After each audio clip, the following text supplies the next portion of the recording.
Saudara-saudara pendengar yang kami kasihi dimanapun Anda berada, Anda kembali bersama kami dalam acara Telaga, Tegur Sapa Gembala Keluarga. Acara ini diselenggarakan oleh Lembaga Bina Keluarga Kristen atau LBKK, bekerjasama dengan radio kesayangan Anda ini. Saya Heman Elia akan berbincang-bincang dengan Bapak Sindunata Kurniawan. Beliau adalah seorang pakar dalam bidang konseling dan keluarga. Perbincangan kami kali ini adalah tentang mekanisme pertahanan diri bagian yang ke-6, dan sekedar mengingatkan para pendengar, di bagian yang pertama hingga yang kelima telah dibicarakan tentang jenis-jenis mekanisme pertahanan diri, yaitu sebanyak 20 jenis yang telah kita bahas. Nah, Pak Sindunata, ternyata banyak sekali ini jenis mekanisme pertahanan diri yang sudah kita bahas, Pak. Ya, Pak Iman. Apakah masih ada, Pak? Ya, sekarang yang ke-21, Pak Iman, yaitu tawanan altruistik. Jadi, dari kata altruistik itu sebenarnya kan kata yang sangat baik, di mana orang disebut altruistik kalau orang itu suka menolong dengan tanpa pamrih. Maka dia disebut sebagai seorang altruis. Dan perilakunya disebut altruistik. Iya. Nah, di sini disebut tawanan altruistik. Artinya memang ketika seseorang memiliki satu kekosongan, satu kecemasan, rasa tidak aman dengan dirinya, tanpa disadari, dia coba atasi kecemasan dan rasa kosong, rasa tidak nyaman dengan dirinya ini dengan mencurahkan hidupnya untuk menolong orang lain, memenuhi kebutuhan-kebutuhan orang lain sebagai cara untuk dia mempertahankan dirinya yang merasa kosong, cemas dan tidak nyaman ini.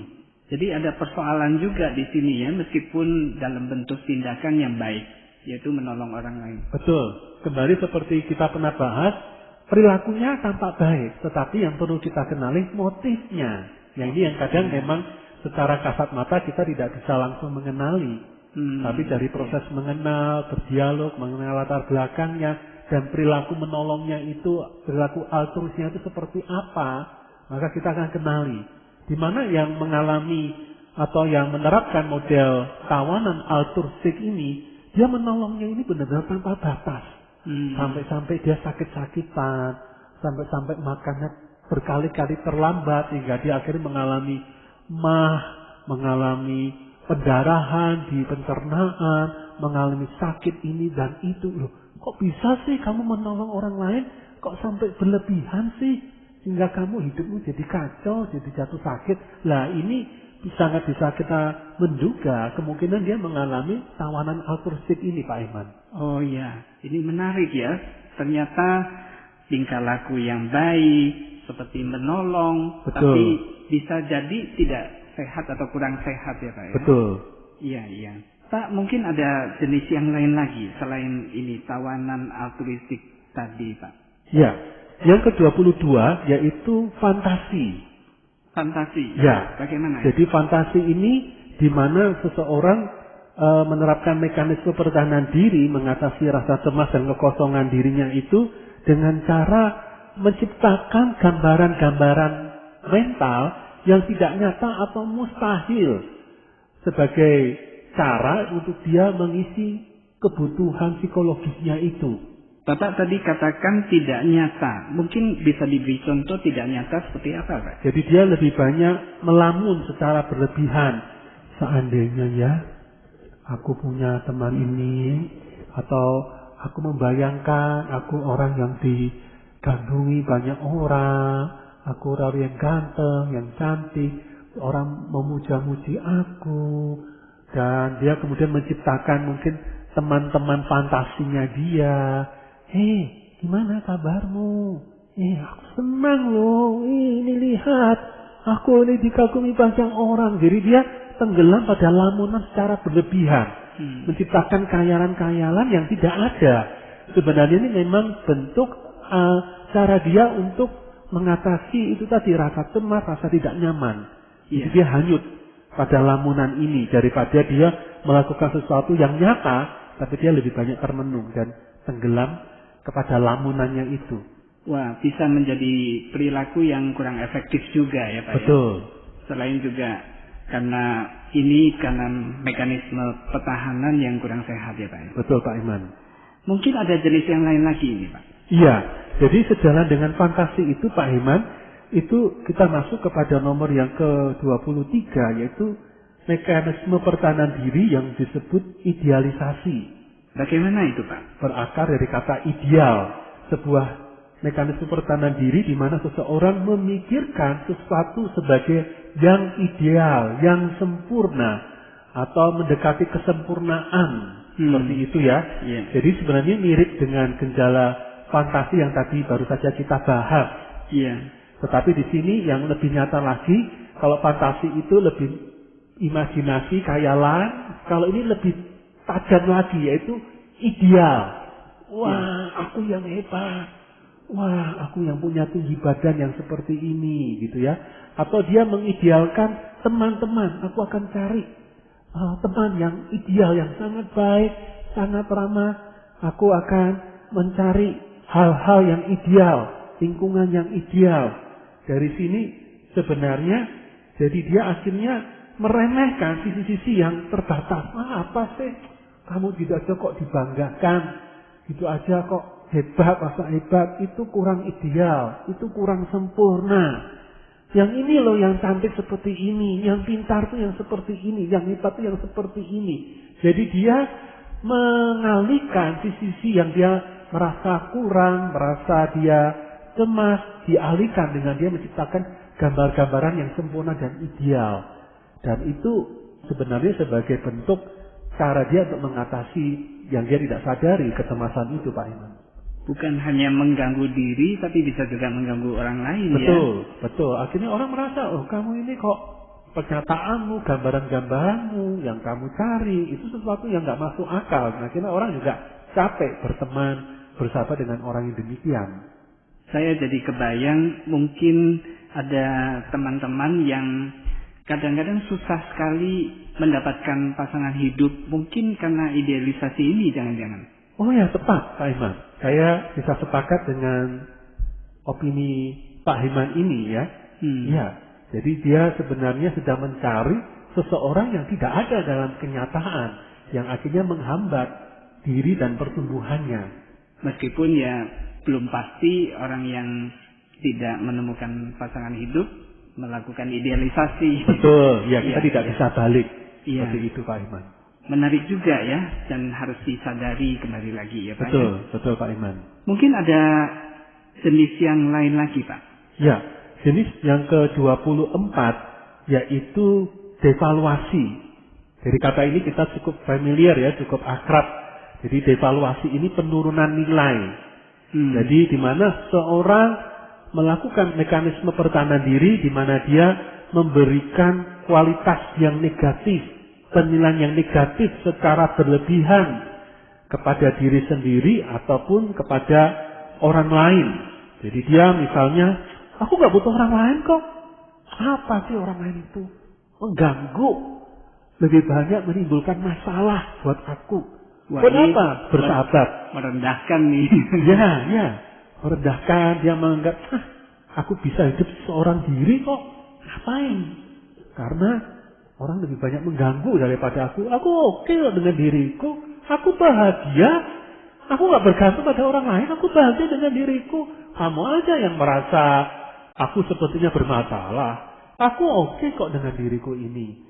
Iya, bisa terbayang ini seperti menghibur diri. Tapi sebetulnya ini bentuk mekanisme pertahanan diri ya. Betul. Jadi dalam hal ini dia sebenarnya berlaku tidak jujur. Dia sedang membohongi dirinya sendiri. Sedang mengabaikan, mengesampingkan apa yang sesungguhnya dia butuhkan. Dan itu berakibat akhirnya orang tersebut tetap berada dalam keterasingan, keterpisahan dari orang lain. Rasa lapar, rasa haus akan kasih tetap ada pada dirinya. Kenapa?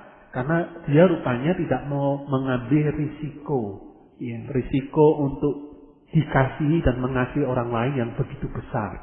Dan tidak mudahnya ini karena dia mengasingkan diri sehingga dia juga akan kurang menyadari tingkah lakunya ini ya Pak ya. Betul.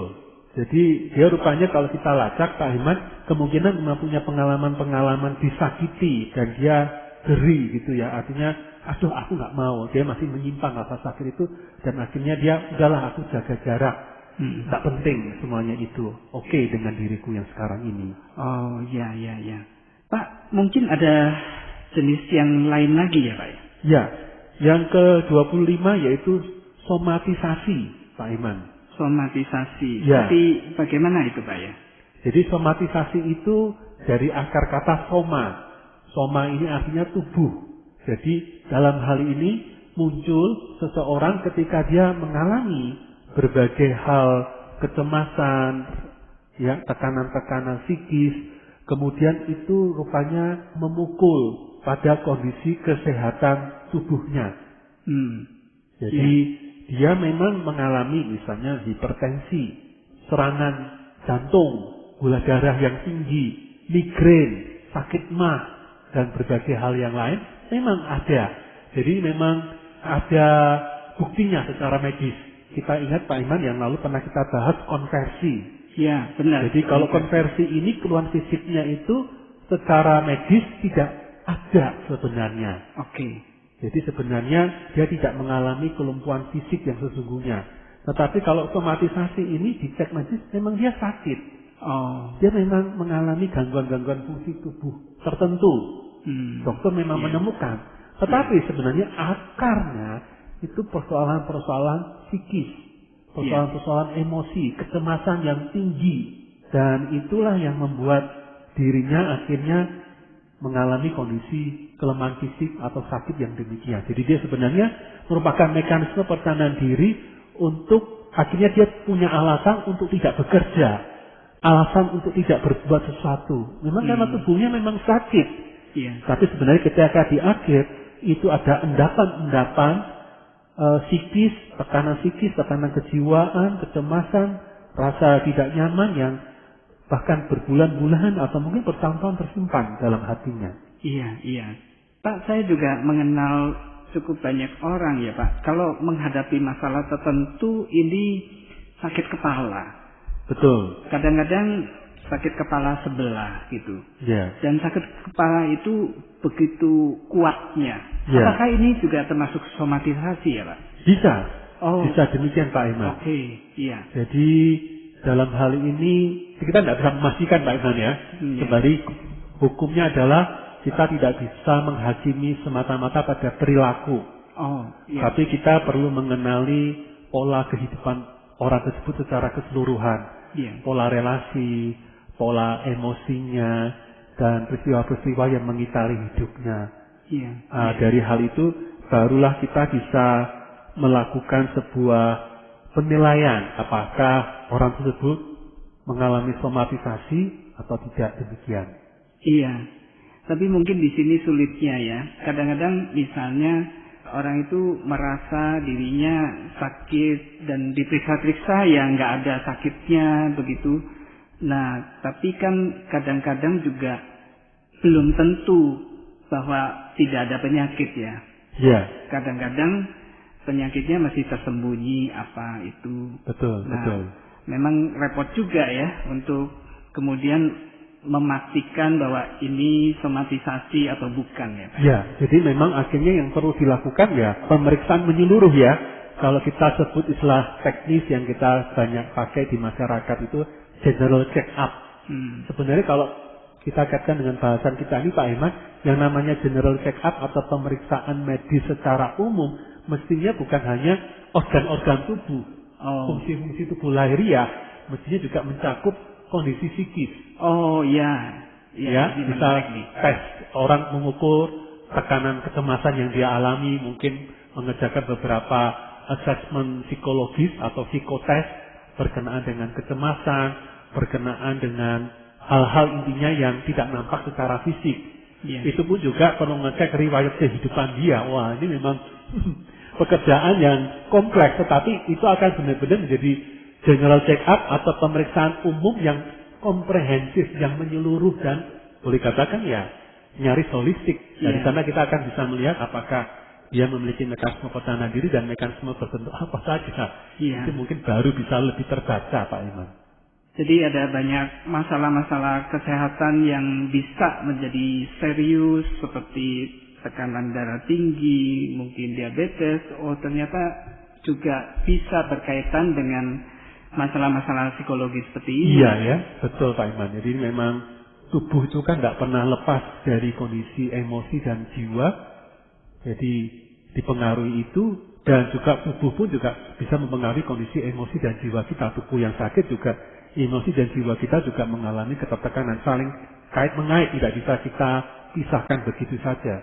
Iya, dan sehubungan dengan ini yang menarik tadi yang Bapak sebutkan holistik ya, jadi kita melihat kesehatan secara utuh begitu. Betul. Pak, mungkin masih ada yang lain lagi Pak ya? Ya, jadi yang ke-26 yaitu mania. Mania ini adalah mekanisme pertahanan diri di mana seseorang menampilkan kegembiraan yang luar biasa, ya, bahkan seperti kegilaan gitu ya. Begitu aktif, sangat aktif, hiperaktif secara mental, berpikir, bekerja secara fisik, tetapi juga disertai dengan sebenarnya bentuk-bentuk kekacauan tertentu. Misalnya suasana hatinya begitu sangat melambung, sikapnya yang meledak-ledak, seperti itu, yang kelihatan bergegas-gegas, seperti itu. Jadi di sini sebenarnya dia punya kondisi kecemasan, hal-hal yang dia tampilkan dalam bentuk keaktifan mental, pikiran, maupun fisik, gerak fisiknya itu. Misalnya keranjingan bekerja, keranjingan beraktivitas, itu sebenarnya berangkat dari model mekanisme pertahanan diri yang tanpa saja dia kembangkan. Sering saya mendengar istilah workaholic begitu ya. Ya. Apakah ini sama? Ya, bisa demikian. Jadi workaholic atau kecanduan kerja, kegilaan kerja bisa merupakan ekspresi mania. Oh, bisa. Tapi memang dalam hal ini tidak serta-merta ya Pak ya. Yeah. Mania ini adalah kecanduan kerja yang memang benar-benar sangat nyata. Artinya kecanduan kerja yang benar-benar sangat menguasai kehidupan dia. Yeah. Yang sebenarnya itu berangkat mungkin dari kondisi tanpa dia sadari penolakan. Yeah. Dari perasaan-perasaan cemas, kosong, kegelisahan yang tanpa sadar dia hindari, dia alihkan dengan bentuk keaktifan atau keaktifan yang amat sangat dari kehidupan mental dan kehidupan fisiknya ini. Iya. Tadi Bapak sebutkan tentang berlebihan. Nah, ini mungkin perasaan-perasaan ya Pak ya. Itu perasaan yang di atas atau perasaan yang di bawah juga termasuk. Perasaan di atas itu misalnya kegembiraan seperti yang Bapak sebutkan. Kalau perasaan di bawah itu maksud saya seperti kesedihan dan sebagainya. Bagaimana ini Pak? Ya, jadi kalau mania ini memang tekanannya pada perasaan-perasaan yang di atas itu tadi. Emosi-emosi positif. Aktif, bersemangat, antusias, kemudian suasana hati yang sepertinya gembira, hidup, seperti itu ya. Jadi itu yang mewarnai. Jadi sebenarnya orang tersebut sedang mengabaikan atau menolak tanpa dia sadari hal-hal yang emosi yang di bawah itu. Yang sedih, saya lesu, saya letih, saya lemah, saya membutuhkan orang lain, saya merasa terbatas. Dia seperti tanpa sadar itu menolak, dan dia lebih ekspos hal-hal yang di atas tadi itu, atau emosi-emosi yang kelihatan menarik di depan orang lain. Iya. Pak Sidunata, ngomong-ngomong saya punya teman yang penampilannya memang begitu energik, nggak capek-capek, kemudian perasaan-perasaannya itu riang, ramah sekali, dan selalu menyapa orang, begitu ya Pak ya? Iya, iya. Nah, ini kan tampaknya ini yang baik. Iya, iya. Sebelum saya melihat ini, karena dia kan sepertinya perilakunya itu sesuai dengan kata Rasul Paulus, senantiasa bersukacita. Menurut Bapak bagaimana Pak membedakannya atau menilainya? Kita mengenalinya tentunya kepada keutuhan hidupnya ya.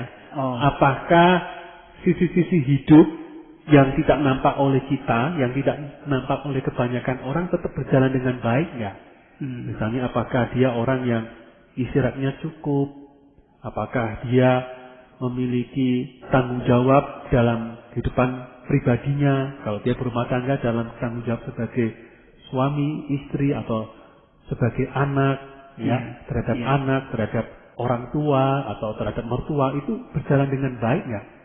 Bagaimana sisi-sisi kehidupan pribadinya yang kembali tidak nampak oleh publik? Apakah berjalan dengan baik, tidak? Iya, jadi kita perlu ngecek juga gitu ya, untuk kehidupan pribadinya. Betul. Kemudian kembali juga kita cek dari sisi bagaimana dia berhadapan dengan peristiwa-peristiwa kegagalan, peristiwa-peristiwa yang mestinya menimbulkan kesedihan, menimbulkan satu perasaan tidak berdaya. Apakah terlalu dipaksakan enggak sikap-sikap semangat optimistiknya itu? Apakah itu sebagai sebuah bentuk penyangkalan? Ataukah sebagai bentuk satu ketenangan yang sehat? Nah, ini dengan kita mengenali dimensi yang demikian, kita akan mengenali apakah orang tersebut ini sehat, baik, atau dalam bentuk tanpa sadar menjalani suatu bentuk mekanisme pertahanan diri. Iya. Saya kira kalau misalnya orang itu punya kebiasaan yang bersuka cita, gembira, rame begitu, maka ya ini yang sehat, ini yang seharusnya begitu ya. Betul. Ternyata tidak selalu demikian. Ya, jadi yang tadi Pak Heman sampaikan, memang kita perlu berhati-hati, jangan mengartikan bahwa bersukacitalah senantiasa. Sekali lagi katakan bersukacitalah. Sebagaimana nasihat firman Tuhan itu dalam arti yang dangkal, superficial, di permukaan. Berarti saya harus tertawa, terkekeh-kekeh, muka senyum, muka gembira. Tidak, kata sukacita, joy itu fakta di dalam hati, bukan fakta fisik. Jadi orang boleh sedih, orang boleh merasa lesu, merasa kecewa, merasa berduka, merasa sakit hati, tidak apa-apa, akui. Jadi sukacita yang dimasukkan firman Allah yaitu perasaan bahwa hidupku di dalam tangan Tuhan, ada penghiburan yang sejati dari Allah, dan ketika pun sedih, duka itu aku alami, aku jalani, sukacita yang dari dalamnya tidak akan pernah hilang. Itu menjadi energi hidupku, sehingga bisa melewati sukacita ini bukan dengan membohongi diri, tapi menjalaninya dengan baik, sehingga akhirnya bisa melepas sukacita itu dan menjalani hidup kembali, membingkai dengan baik kembali. Jadi ini kuncinya adalah dari dalam. Betul. Iya. Perilaku yang di luar itu tidak selalu mencerminkan yang sebenarnya ya Pak ya. Betul. Iya. Pak, ngomong-ngomong boleh Bapak berikan satu ayat firman Tuhan yang bisa merupakan petunjuk atau memimpin kita di dalam menjalani hidup ini sehingga kita hidup bisa lebih baik, lebih sehat, lebih efisien. Ya, saya bacakan Pak Heman dari 1 Samuel pasal yang pertama. Nah, di sini adalah kisah tentang Hana. Hana, saya bacakan dari bagian ayat-ayat tertentu. Di dalam ayat 10 dikatakan, dengan hati pedih, Hana berdoa kepada Tuhan sambil menangis terseduh-seduh. Ayat 12, perempuan itu, yaitu Hana, terus menerus berdoa di hadapan Tuhan. Ayat 13, Hana berkata-kata dalam hatinya, dan hanya bibirnya saja bergerak-gerak, tetapi suara tidak kedengaran. Sehingga dikira oleh Imam Eli, Hana waktu itu mabuk. Kemudian Imam Eli mengatakan, berapa lama lagi kamu berlaku sebagai orang yang mabuk? Ayat 15 saya bacakan lebih lengkap. Jawab Hana, bukan tuanku, aku seorang perempuan yang sangat bersusah hati.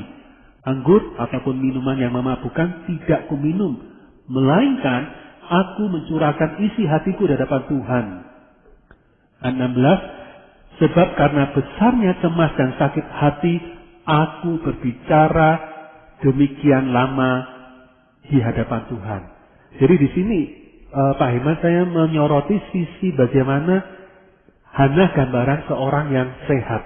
Duka, sakit hati, cemas itu tidak dia tutup-tutupi. Dia tidak sedang melakukan rasionalisasi, tidak sedang mengalami konversi, dia tidak melakukan sebuah bentuk proyeksi dan apapun. Sekian banyak mekanisme pada diri yang sudah kita bahas.